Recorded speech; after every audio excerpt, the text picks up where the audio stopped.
สุขยุ่งอ่อนหวานเมืองปากปิ่นพงหัวเมื่อได้เหือมอยกินเจอใน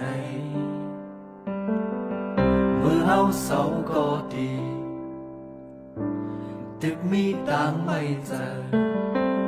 ย้อนให้ภาพพี่กำจอยเฮามาอยู่ลีคำว่าเราอะไรนะคำป้อนนอนเมื่อพร้อมกันยุ่มยำไว้ด้านหน้ามีแรงแลกเปิดหา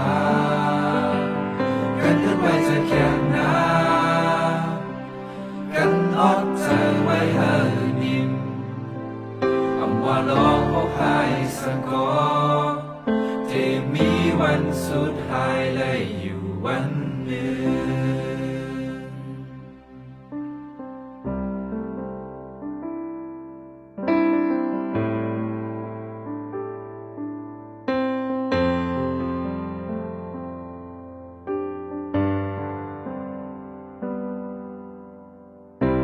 เส้นตั้งในวงการ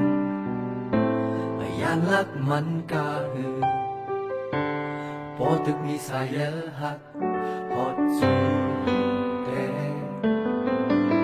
เมื่อถูกตามยาหาเมื่อวนขอบถึงวันเราหาได้ขึ้นคอยจึงแห้งใจไว้คำว่าเราอะไรนะคำป้อนหลอดเมื่อพร้อมกันยุ่มยำไว้ตั้งหน้ามีแรงแลกเปิดหากันนั้นไว้จะแค่หน้ากันอดเจอเมื่อเฮอนิ่มอำว่าลองพบหายสังกอที่มีวันสุดท้ายเลยอยู่วันเนี้ยว่ายุ่งใหญ่สมรักความขาดกันคือห้องเสียงความบัดป้องกันห้องเส้นเธอสมเสยคำว่าหลอดอะไรนะคำว่าหลอดเมื่อพร้อมกัน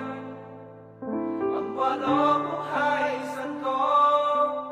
ที่มีวันสุดท้ายกันนึกไว้จะแข่งหน้ากันออกเจอไว้เฮอนิ่มจังก็ยุ่งจมเสือต่อหน้ากินข้าวกุ้มลองหอบเป็นหมู่แทงกำเนิ